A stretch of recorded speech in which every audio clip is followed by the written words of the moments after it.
Kembali lagi dengan saya Dr. Tirta dan ditemani oleh Lemineral. Kenapa saya percaya Lemineral? Karena Lemineral mengandung mineral esensial yang berguna bagi tubuh.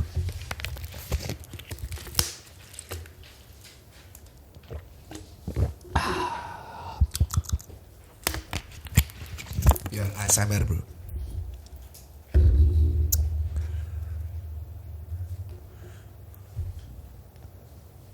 Jadi saya akan bahas mengenai ini bersama dengan 4Wave ya. Perbedaan antar generasi. Jadi teman-teman tahu bahwa sekarang itu mulai terjadi Gen Y, Gen Y itu menganggap Gen Z itu lemah. Gen Z itu diajak mengenai mental health. Apa-apa self healing. Ya, itu yang pertama. Terus yang nomor dua, dipandang hobinya tidak toughful, tidak keras. Ya kan, tidak keras. Hobinya ngeluh di medsos, apa-apa diviralin. Sampai dapat julukan namanya generasi strawberry. Nah jadi itu. Terus Gen Z dipandang lagi apa namanya? Mata duitan. Pengennya fresh graduate gaji besar. Tapi memang yang statement itu Gen Z? Bukan. Yang statement itu rata-rata dari gen di atasnya, yaitu Gen Y dan Gen X. Nah pada waktu kita dulu di anak muda, Gen Y, gen kita nih, generasi milenial dipandang generasi paling cerewet sama generasi boomer. Iya. Cycling is repeating again. Jadi cycle-nya tuh repeat lagi. Nah, berdasarkan penuturan dari buku yaitu McKinsey, bukan McKinsey, dari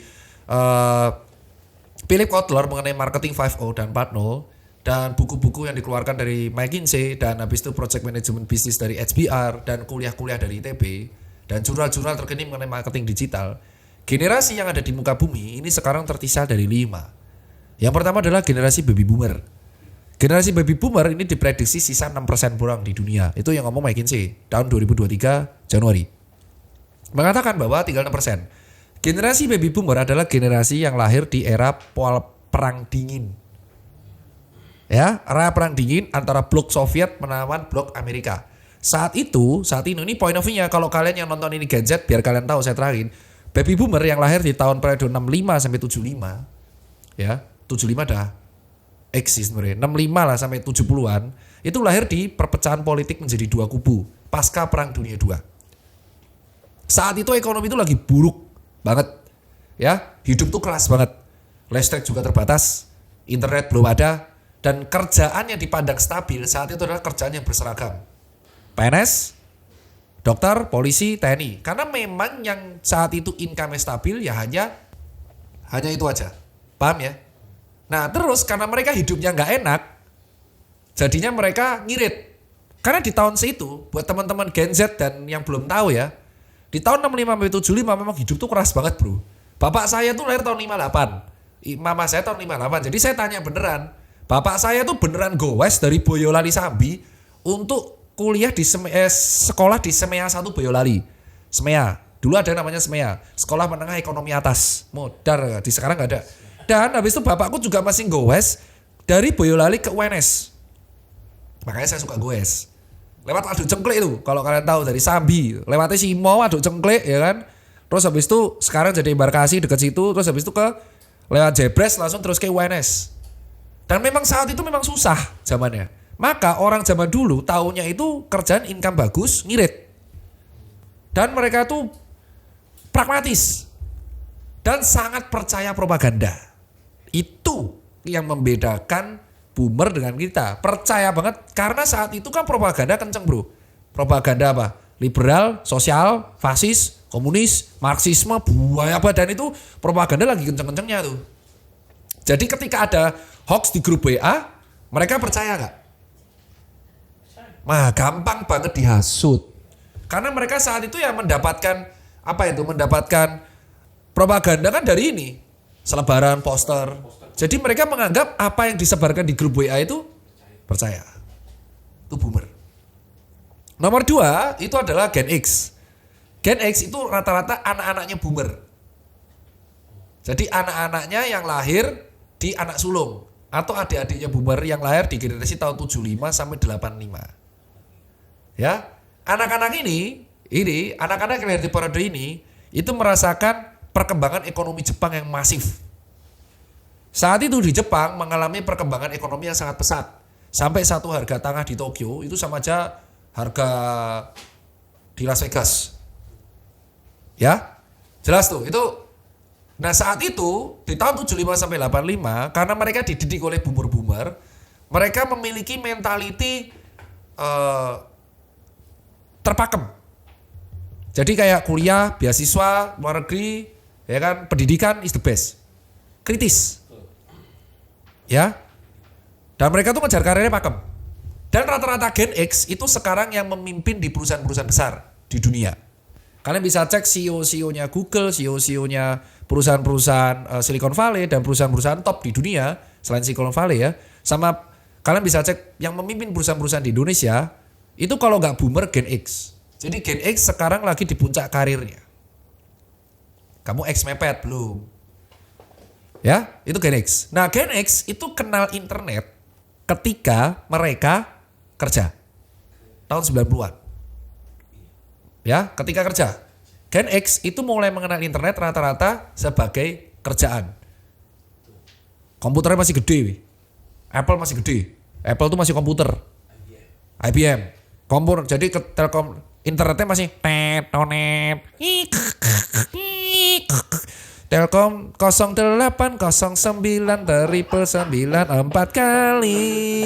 Hey, Telkom net instan.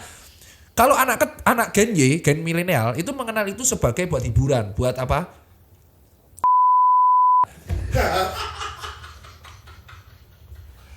Buat Facebook dan Friendster ya kan. Tapi kalau anak Gen X itu mengenal itu sebagai kerjaan. Maka anak Gen X, orang-orang Gen X yang lahir tahun 70-an itu menganggap internet sebagai kerjaan. Relate? Maka orang yang lahir di Gen X itu rata-rata kalau di medsos privat akunnya. Iya. Ya. Karena mereka tuh mikirnya ya medsos itu kerja dulu. Dia nggak males. Ya kan? Malah boomer yang seneng bermedsos. Terus nganggepnya propaganda. Ya kan? Tapi percayalah boomer tuh sisa 6% doang. Tapi 6% ini memimpin perusahaan dan malas untuk turun. Boomer ini pendidikannya kayak post power syndrome semua kalau saya lihat. Jadi kalau udah di atas susah banget buat turun.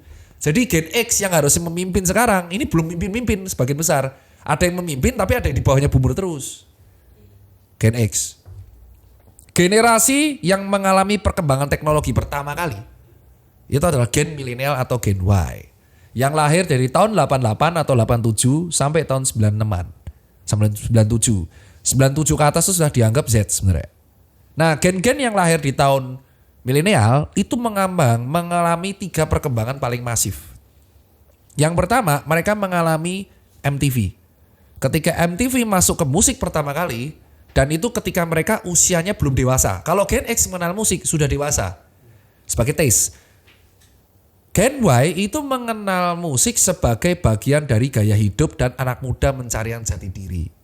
Jadi makanya MTV itu sangat mempengaruhi pola pikir Gen milenial. Bener ya? Makanya konser-konser yang milenial selalu rame. Karena itu mengingatkan memori masa kecil. Dari Walkman, Discman, apapun. MTV itu mengingatkan kita pada generasi kita, pada waktu kita di awal. Dan apapun movement kita soal brand fashion itu pasti terkait musik sekarang. Kalau foundernya milenial. Perkembangan pertama yang berpengaruh pada gen milenial adalah MTV. Nomor 2, gen milenial adalah gen pertama kali yang mengenal internet sebagai hiburan.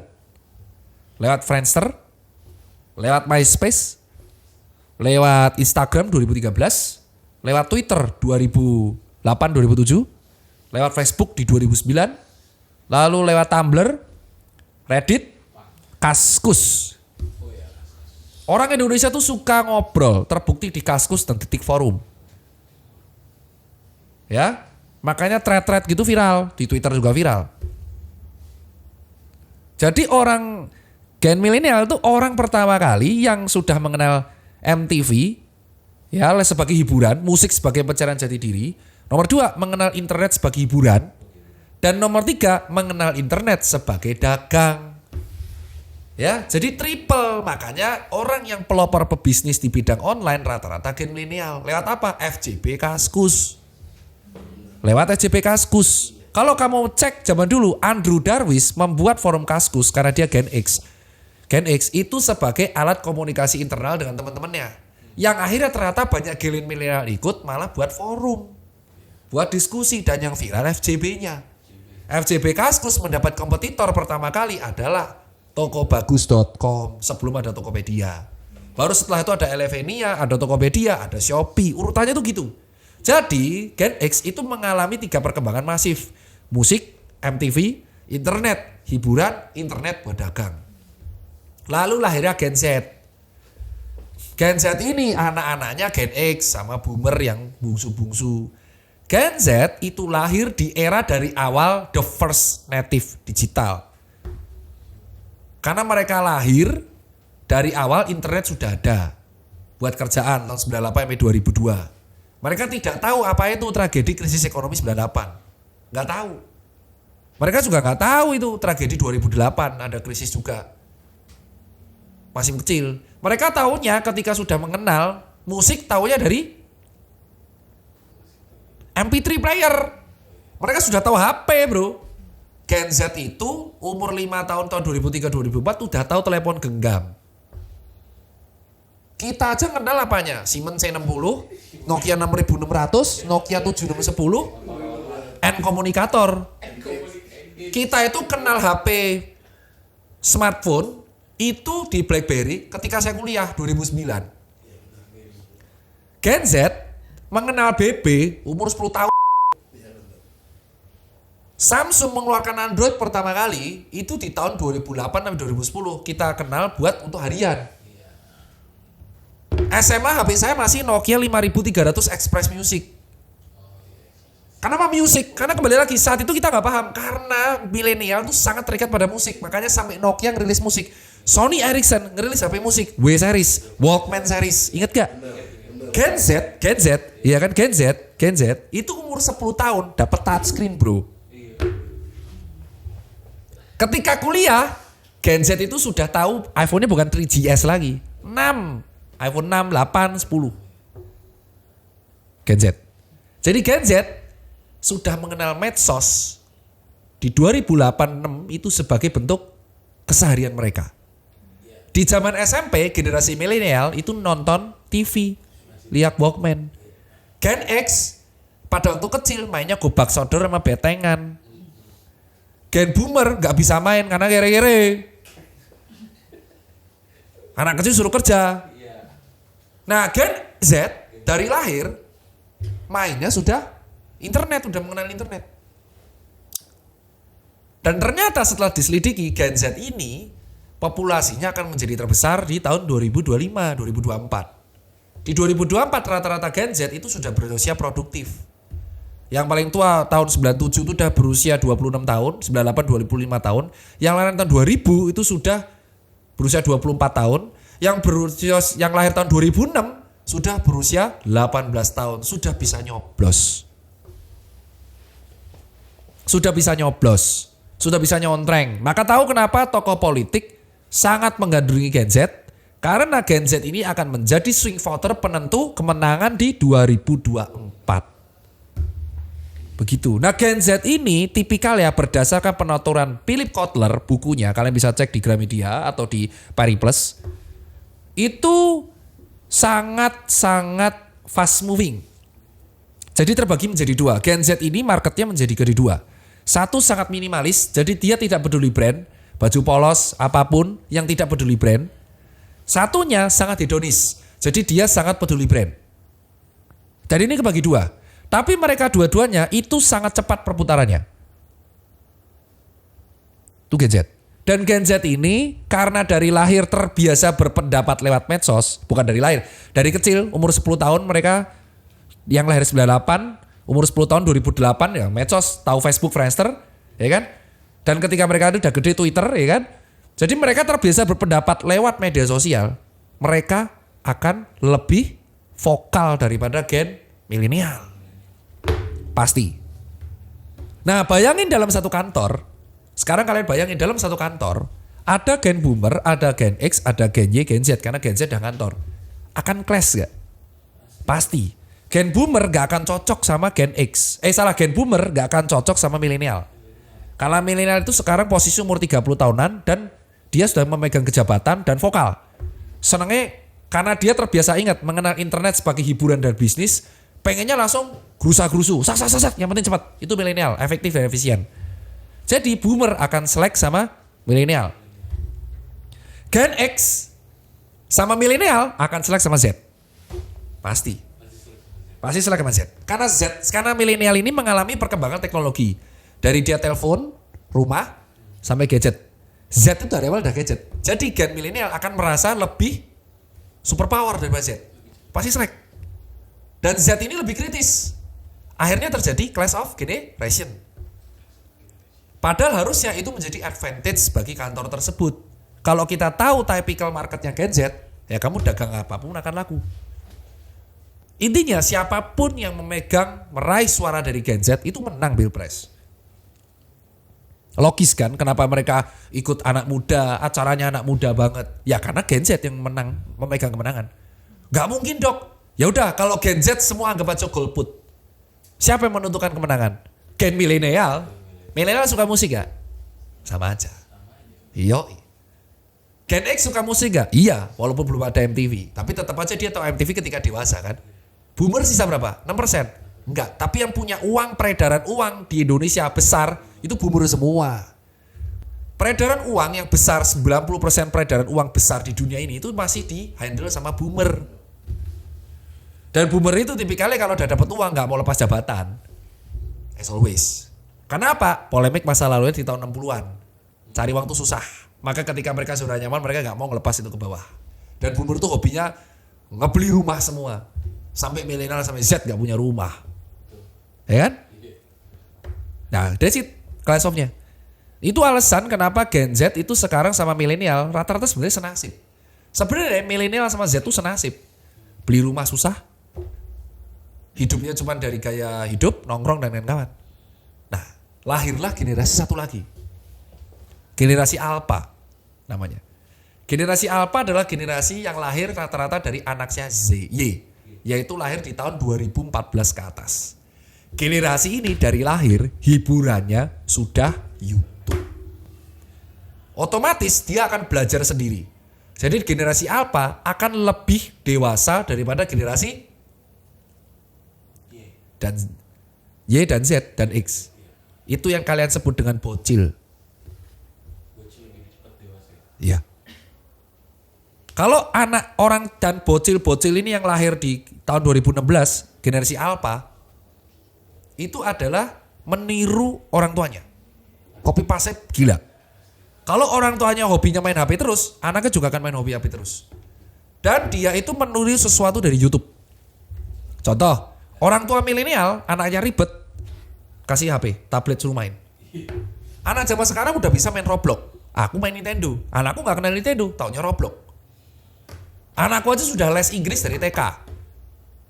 Sudah bisa kenal Jeju dari YouTube. Sudah tahu tuh top up diamond itu apa. Sudah tahu BTS itu apa. Kita mana tahu dulu. Jadi anak kita memiliki teknologi advantage lebih besar daripada Z dan X. Itu Alpha. Dan ini gila lagi. Generasi Alpha, anak-anak kita itu kalau beli mempengaruhi orang tuanya. Contoh, orang tua X zaman sebelum punya anak, Y sama X, ya udah, biasa aja. Anak-anak yang milenial, anak-anak yang lahir tahun 2014, itu diarahkan untuk beli yang sama. Contoh, sepatunya sama, baju polosnya sama. Kamu ke Uniqlo sekarang, lihat baju anaknya. Kalau nggak cargo pants, pocket tee. Sama persis sama bapaknya. Jadi, pola habit buyingnya Gen Alpha, itu sangat mempengaruhi Gen Y dan X.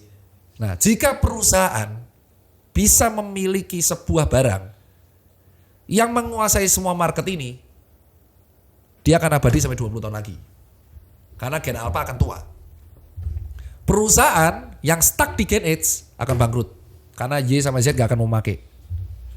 Makanya Uniqlo tuh pinter. The smartest company in the world. Kenapa? Karena dia dari Alpha, X, Y, Z, sampai boomer tuh punya semua. Kamu cek ke Uniqlo kalau gak percaya. Baju balita, baju kids yang gede, Itu semuanya padahal sama semua. Dan kalau kamu cek baju anak kecilnya itu cuma selisih dikit sama baju dewasanya.